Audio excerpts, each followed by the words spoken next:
tudo bem com vocês? Estamos aqui para mais uma aula de língua estrangeira. Eu sou a professora Mariane. E eu sou a professora Janaína. E nesse momento é importante que vocês se mantenham em casa, encontrem um lugar bem confortável para poder assistir essa aula. Mantenham a higiene das suas mãos, né? Lavem bem as mãos com água e sabão, sabonete. Passem álcool gel para manter as mãos limpas. E vamos começar? Muito bem, a aula de hoje nós vamos falar um pouquinho sobre a relação entre cultura e o meio ambiente.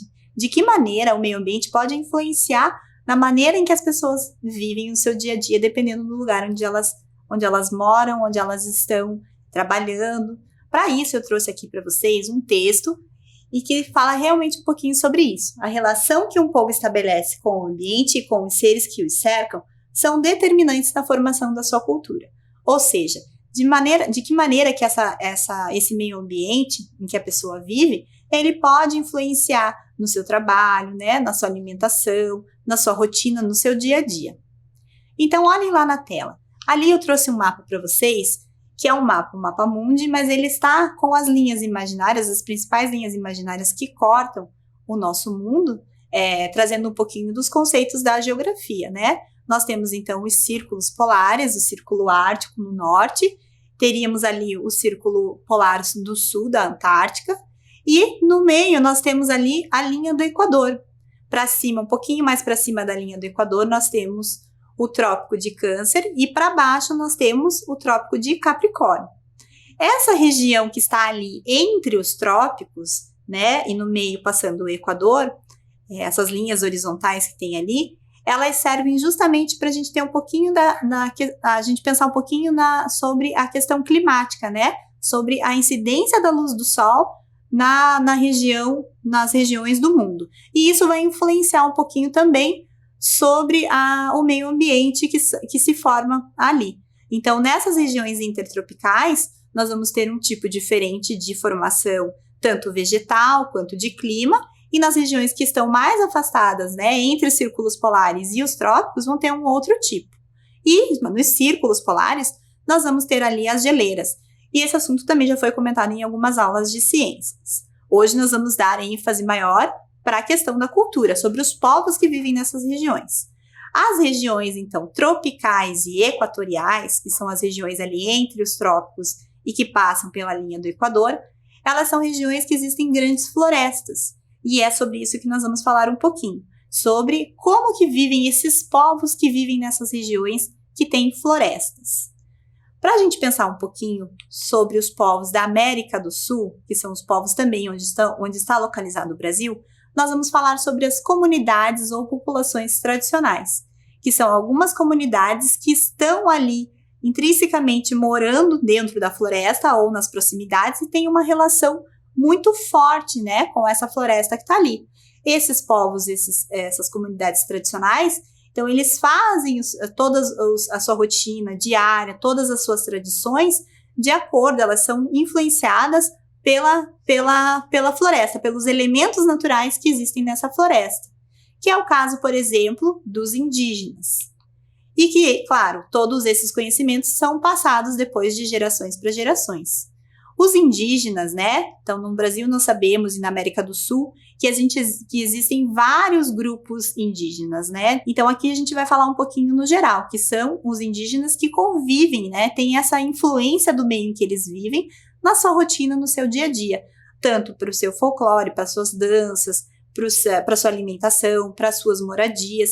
Então, eles têm essa relação intrínseca com as florestas, com a natureza.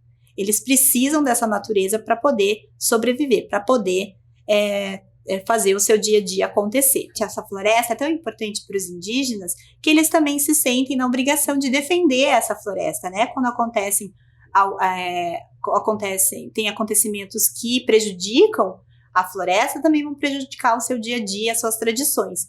E para isso eles também se sentem nesse direito de ir protestar quando acontecem eventos, por exemplo, como é o caso que nós temos atualmente, né, da destruição da floresta. Nesse caso, vou dar um exemplo da floresta amazônica, então, que tem lá as queimadas, né, a destruição, o desmatamento da floresta amazônica, que hoje a gente sabe que é um assunto muito polêmico, esses indígenas estão ali para protestar justamente porque eles têm que defender. Quando eles estão defendendo a floresta, eles estão defendendo também o seu modo de viver, né, a sua própria vida. É o caso também de outro grupo, de outra comunidade tradicional, que são os seringueiros. Os seringueiros, eles vivem na floresta amazônica e eles fazem a retirada do látex das árvores que existem na Amazônia, que são as seringueiras. E para isso, eles precisam também ter essa relação, o modo de vida deles, todo o cotidiano deles está influenciado pela floresta amazônica. E para isso, quando existem essas questões polêmicas, como o desmatamento e a queimada, para eles também vai repercutir, também sofrem consequências, né? E um dos seringueiros que foi reconhecido mundialmente é o ambientalista Chico Mendes, que além de ser seringueiro, ele começou a se importar com essas questões, né, do desmatamento da Amazônia, das queimadas, e se tornou um grande protetor da floresta, se tornando ambientalista e trazendo à tona essas questões ambientais, né, que hoje ainda a gente vê que os povos tradicionais discutem. Outro povo também que vive e tem uma relação bem forte com a floresta são os ribeirinhos. Os ribeirinhos são aquela população que vive bem à margem dos rios e tem a sua vida regrada de acordo com essa movimentação dos rios, né? A sua locomoção é feita sempre por barcos, então, para chegar até essas comunidades, as pessoas precisam utilizar barcos. Os professores ou os médicos que vão atender essa população, eles têm que chegar até essas comunidades somente de barco. As casas são feitas de uma maneira com que, se o rio encher, eles tenham essa condição de continuar nas suas casas sem que ela seja invadida pelas águas. Então, tem toda uma rotina que é estabelecida de acordo com o ambiente em que eles vivem. Outra comunidade também são os quilombolas, que são descendentes dos povos escravizados que fugiam e formavam os quilombos. Hoje, são só os descendentes que vivem nessas comunidades, né, que são as comunidades quilombolas, que também têm a sua vida regrada ali, perto das florestas, trabalham agora com agricultura, mas também tem essa importância. Tanta importância que eles também fazem esse cuidado. Muitos parques nacionais, né, muitos lugares que têm uma natureza preservada, têm essa importância justamente porque quem faz esse cuidado são os quilombolas, que é o caso, eu trouxe algumas imagens para vocês da Chapada dos Veadeiros, que esse parque, ele tem dentro uma comunidade quilombola, e para você poder fazer a visitação de algumas cachoeiras, fazer a visitação de uma parte desse parque, você só faz com a autorização desse povo quilombola, que faz esse trâmite, né, de ver quem entra e quem sai, faz esse controle da visitação turística, justamente para preservar esse ambiente, deixar esse ambiente ainda mais intacto. Se a gente passar agora da América do Sul, desses povos, né, que a gente falou de tantas comunidades tradicionais, a gente vai passar para a África. E na África também existem grandes regiões de floresta, que é o caso, por exemplo, da floresta do Congo, e existem vários grupos étnicos que também têm a sua vida regrada de acordo com o meio em que eles vivem, né? Então, ali eu tenho uma imagem de um grupo étnico que vive nessa região do Congo, e tem ali um outro grupo, que é um grupo étnico chamado Maasai, que vive no Quênia, que também tem uma influência ali pelas florestas que existem nessa região. Eu trouxe um destaque aqui para uma queniana, que é a Wangari Maathai. A Wangari Maathai, ela foi uma professora e uma ativista política do meio ambiente. Ela foi a primeira mulher africana a receber o Prêmio Nobel da Paz, justamente por lidar contra um governo de oposição, né, e fazer todo esse movimento de proteção ao meio ambiente e poder fazer uma plantação de mais de 30 milhões de árvores nessa região do Quênia, que é a região onde ela nasceu e sempre esteve ali protestando e sendo ativa. A região da Ásia também é uma região onde tem vários grupos étnicos em que as pessoas também regem as suas vidas, os seus fazeres diários, justamente com as condições do meio, das florestas que por ali existem. Agora a gente vai passar um pouquinho para as regiões temperadas. As regiões temperadas são aquelas que estão fora dos trópicos, né? Entre os trópicos e os círculos polares.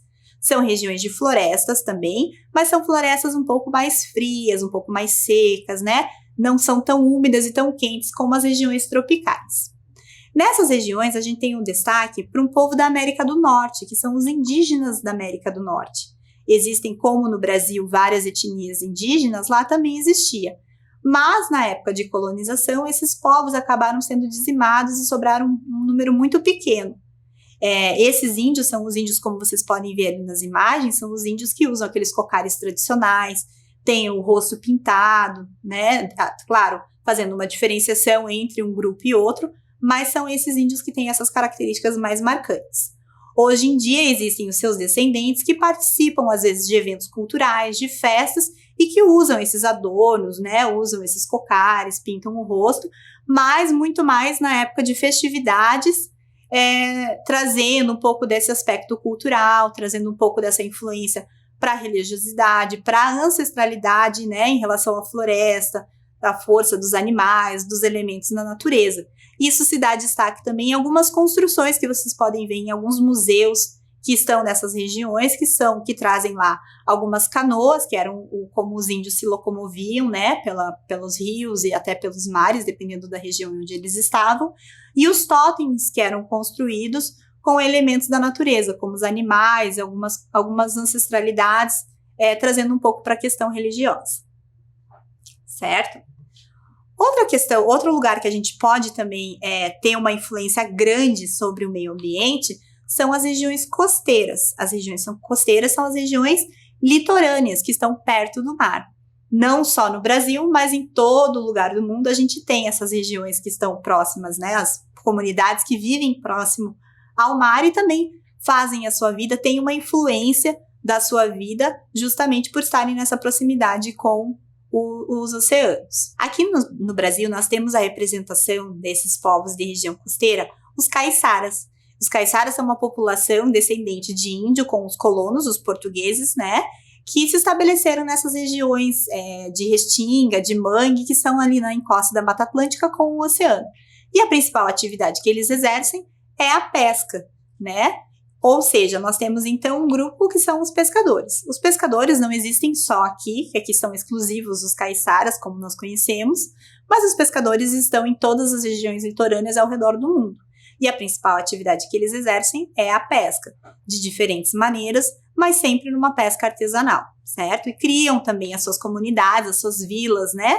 Pesqueiras, vilas de pescadores, que estão aí ao redor do mundo, que é o caso das imagens que eu trouxe de uma vila de pescadores, a primeira imagem na Holanda, e a outra é uma vila de pescadores na Rússia. Então, tem toda a sua rotina, tem todo o seu dia a dia, que está sempre relacionado com as atividades do mar, né? Que estão ali nessas proximidades.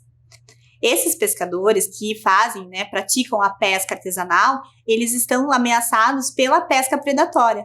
Pesca de grandes navios pesqueiros que fazem isso de uma forma excessiva, né, insustentável, e que acaba reduzindo a quantidade de peixes, de espécies de peixes no mar. Outra questão que também pode prejudicar são os lixos nos oceanos. A quantidade hoje, a gente sabe que é enorme, pode prejudicar tanto pela questão de saneamento básico desses pescadores e dessas vilas, tanto pelas micropartículas de plástico que são espalhadas nos oceanos e podem ser ingeridas por esses peixes, que depois vão servir de alimento para muitas pessoas, né? Que tem como base o peixe como alimento. Então, a gente também tem que ajudar a cuidar e não jogar lixo nem nos rios e nem nos mares, principalmente, certo? Eu vou chamar agora a professora Mariane, que vai falar para vocês um pouquinho sobre outros ambientes. Então, agora, vou trazer para vocês um pouquinho das curiosidades sobre a neve. Tá? É possível ver neve em diversos lugares do mundo? Sim, é possível. Aqui eu trouxe 2 países da Europa, a Suíça e a Áustria, e um estado dos Estados Unidos, que é o Alasca, né? Nessa região do Alasca é possível ver neve no inverno e no verão.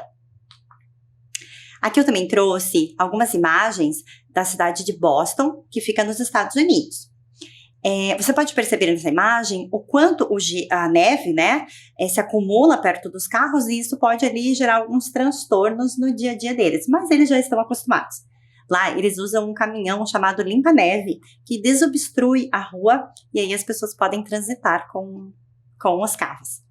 Aqui do lado tem uma foto da Nova Zelândia, né, é uma geleira, e eu trouxe para vocês um vídeo que a professora Ângela teve a oportunidade de viajar para lá e ela passeou de helicóptero por cima.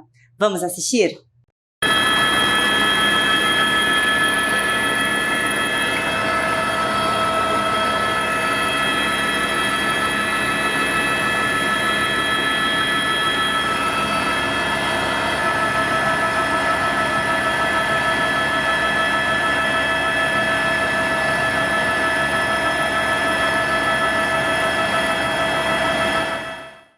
Não é incrível essas imagens? Fantástico, né? Gostaram? Aposto que gostaram. Eu gostei muito de ver. Agora eu vou falar um pouquinho de um outro país chamado Rússia.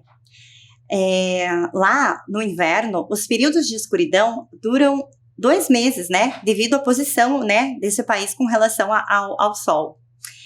Lá também neva tanto, né, que a espessura da neve no solo pode chegar até 3 metros, cobrindo ali alguns carros, como vocês podem ver nessa imagem.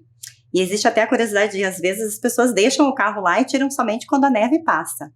E agora eu vou falar um pouquinho do Brasil. E aí vocês vão me perguntar, mas neva no Brasil? Sim. Em algumas cidades podem nevar, sim. Eu trouxe aqui, no caso, 2, tá?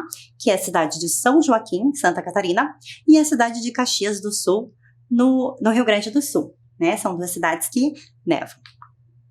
E agora me diga, em Curitiba, será que neva? Na verdade, não é frequente, né? Mas já nevou, sim. Eu trouxe aqui o registro da penúltima e da última neve de Curitiba. A penúltima foi em 17 de julho de 1975. Temos aqui 2 imagens. Uma da professora Ângela, na verdade do irmão dela, né, no quintal de casa na neve. E a outra imagem é da professora, cedida pela professora Ana Lúcia, que trouxe ali uma foto dela com a família, né? A última neve que teve em Curitiba foi no dia 23 de julho de 2013. E essa eu pude ver. É incrível mesmo. No dia anterior eu soube no jornal, e aí eu acordei cedo e fui ver. Realmente vi os floquinhos. Na região onde eu moro nevou pouco. Mas em algumas cidades em volta de Curitiba, na região metropolitana, as pessoas puderam até brincar, montar bonecos de neve. Agora eu vou falar um pouquinho da região do Ártico. E por que eu trouxe essa região? Porque ela é uma das regiões mais frias do planeta, né? Nós temos aqui, lá registram temperaturas de menos 30 graus até menos 65. Então é muito frio mesmo. Só para vocês terem uma noção de como é frio, em Curitiba, no dia 29 de maio de 2020, nós tivemos a mínima de 4,1 graus, isso positivo, e já estava frio. Imagine lá, quanto não é frio, né? Vou falar um pouquinho da população que existe lá, porque sim, lá moram pessoas, né? As pessoas vivem lá. E aqui, na verdade, eu trouxe um grupo étnico que se chama Inuit, né? Porém, lá existem outros. E eles falam diferentes dialetos. E eles já estão acostumados, porque nasceram lá, então, né, já estão bem adaptados ao clima. Lá eles também fazem iglus, que são ali, né, como se fosse uma casinha para se proteger do vento gelado. Eu trouxe aqui também algumas imagens de animais. Nós sabemos que existem urso polar, que existem pinguins que suportam todo esse frio, mas eu trouxe aqui também outros animais para vocês conhecerem. Temos aqui a primeira, que é a raposa do Ártico. Depois temos a coruja da neve. Logo abaixo da coruja temos as renas. E lá em cima no cantinho, o lobo do Ártico. Existem muitos outros animais, né? Mas eu trouxe alguns para vocês conhecerem. Lá também, a vegetação de lá é a tundra, né? Lá não tem árvores e não tem como as pessoas plantarem. A única vegetação que suporta esse frio são chamadas de tundra. Mas como será que eles comem lá? Como eles se alimentam? De onde vêm os alimentos? Então, lá existe mercado. Porém, todos os alimentos são importados e só chegam de avião. As frutas e legumes realmente são bem caras. Mas eles também sobrevivem lá do trabalho de caçadores e pescadores. E aí, como é que as pessoas vivem no Ártico com relação à escola e ao trabalho? Na verdade, lá existe um termo chamado dia ativo e dia inativo. Eles escutam no rádio para saber se o dia seguinte será ativo ou inativo, dependendo das condições do tempo. E aí, se tiver muito vento e muita neve, o dia se torna inativo para sair de casa. Porém, as crianças estudam e os adultos trabalham em casa. Assim como a gente tem feito, né? Trouxe também para vocês, só para vocês conhecerem um alimento que eles comem lá. Quando não tem, né, esse abastecimento pelo mercado devido ao meio, à temperatura, né, e ao fechamento dos aeroportos, eles costumam comer esse alimento chamado estroganina, que na verdade é um corte bem fino do peixe congelado e temperado com sal. Detalhe, tem que comer rapidinho, não pode deixar o peixe descongelar. Lá no Alasca também, o meio de transporte que eles usam para ir para a neve mesmo, são pequenos trenós, né? Não pode pesar muito. Eles são puxados por cães da raça Husky. Eles têm ali, eles geralmente conseguem aí puxar um trenó durante 8 horas. Eles são bem fortes, né? Agora, eu vou falar um pouquinho sobre curiosidades do deserto, que é totalmente ao contrário, né? Assim como eu estava falando lá, a temperatura é bem baixa, no deserto, durante o dia a temperatura é muito alta. E ela pode chegar até 50 graus. Só que de noite a temperatura cai e vai para 0 graus. Lá as chuvas são raras e a superfície é coberta por areia. Lá também acontece, a única tempestade que acontece é a tempestade de areia. Aqui eu também trouxe ali, né, um termômetro para que vocês pudessem ali avaliar os 50 graus positivos, né, e quando chega de noite que fica 0 graus. Aqui eu trouxe umas imagens do deserto de Thar, na Índia, e esse também, né, um morador da região de lá. Agora eu vou falar um pouquinho do deserto do Saara, que é o maior deserto do mundo. Ele abrange 11 países. Tem 3 milhões de pessoas que vivem nele, mais do que a população de Curitiba. Eles vivem em vilarejos e a maioria são nômades, ou seja, eles mudam de um lugar para o outro. Eu trouxe aqui o povo berbere, que é tido como um povo mais antigo do continente africano. Então tem imagens aqui de como eles se vestem, né? E nesse período de muito calor eles têm que se proteger com bastante roupa para não se desidratar. Nós temos também, aqui eu trouxe uma imagem dessas tendas do povo nômade, né? Então, quando eles saem de uma região para outra, eles montam essas tendas. E, geralmente, aí, eles fazem perto de vilarejos, né? Ou vales, onde tem vegetação e água. Eu trouxe aqui para vocês também uma imagem muito bonita que lá eles chamam de oásis, né? Geralmente, quando você vê um aglomerado ali de vegetação, é porque tem água perto. Nessa segunda imagem, a gente consegue ver até um vilarejo em volta desse oásis. E os oásis podem ser temporários ou podem ser permanentes. Os temporários é que quando há chuva e acumula um pouco de água, os nômades ficam próximos. E aí, tem os permanentes que são ali do lençol freático mesmo. Lá eles produzem uma fruta chamada tâmara, né? Ela vem de uma espécie de palmeira e é muito nutritiva. Aqui do lado nós conseguimos ver uma imagem, olha só, das feiras. Lá geralmente são os homens que vão às feiras. Transporte agora. Vejam bem, é possível chegar no deserto de carro? Sim, em alguns lugares tem estrada. Porém, para você fazer um passeio mesmo, o interessante é ir de camelo, porque é só ele que consegue chegar em determinadas regiões. Temos aqui também uma foto da professora Ângela, que teve a oportunidade de andar de camelo no deserto de Thar, na Índia. É interessante a força desses animais, porque eles conseguem ficar até 15 dias sem tomar água. E aí, vocês gostaram de todas essas informações? Então vamos lá para a próxima etapa, a nossa atividade? Então, agora eu trouxe a professora Janaína para participar da nossa atividade do quarto ano. Vamos lá, professora? Vamos, sim. Então, pedindo para que você... vamos explicar a atividade. Ela vai funcionar assim. Nós vamos mostrar uma imagem para vocês. Essa imagem está desconfigurada, né, professora? E aí vocês vão ter que descobrir de qual imagem nós estamos falando. Vamos começar? Vamos sim. Então, a primeira imagem.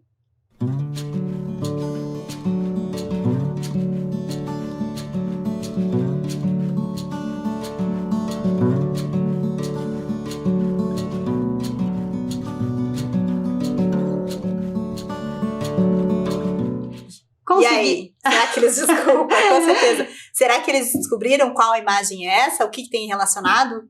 Vamos ver, eu tô curiosa. Vamos lá. 1, 2, 3 e... Tcharam! Olha, um floco de neve, né, Mari? É um pedacinho mais aproximado ali do floco de neve. Muito bom. Vamos para a próxima.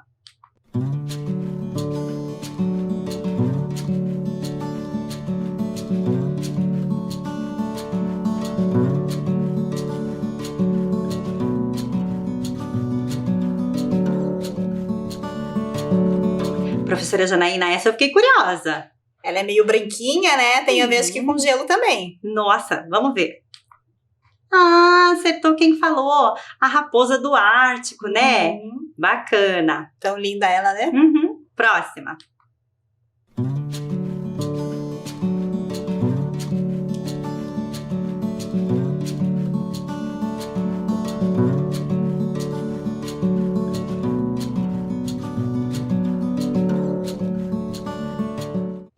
professora Janaína não ia querer falar, mas essa tá bem facinho, Tá bem né? facinho, Dá pra bem ver, facinho, né? Que tem ali uma vegetação. Agora, do que será que é? Será que é mas floresta? o fundo dela, olha quanta areia tem ali. Só num lugar que tem tanta areia assim. É a imagem de um oásis, né? Isso mesmo, deserto. Parabéns para quem acertou.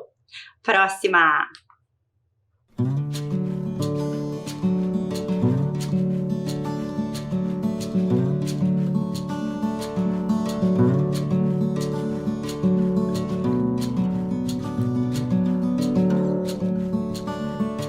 E aí, Mari, você conseguiu descobrir que imagem é essa? Não, eu confesso que não. É uma imagem preto e branco, né? Tem a ver com algum povo que já existiu e que hoje só estão os seus descendentes. Passa lá pra gente poder ver qual é. Isso mesmo, os índios, os ameríndios que a gente chama, né? Que são os índios norte-americanos. Eu não consegui identificar, fantástico. Vamos pra próxima, então.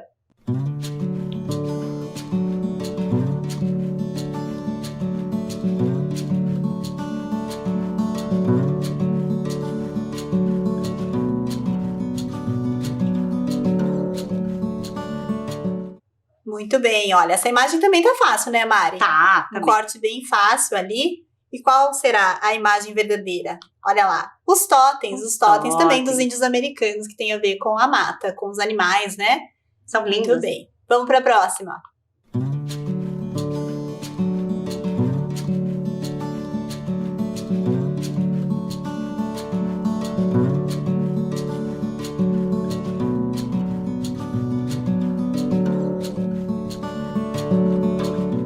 Muito bem, essa é a nossa última imagem, olha lá. E ela, se a gente focalizar, a gente vê que tem algumas coisas que não tem muito a ver com o ambiente, que são o quê?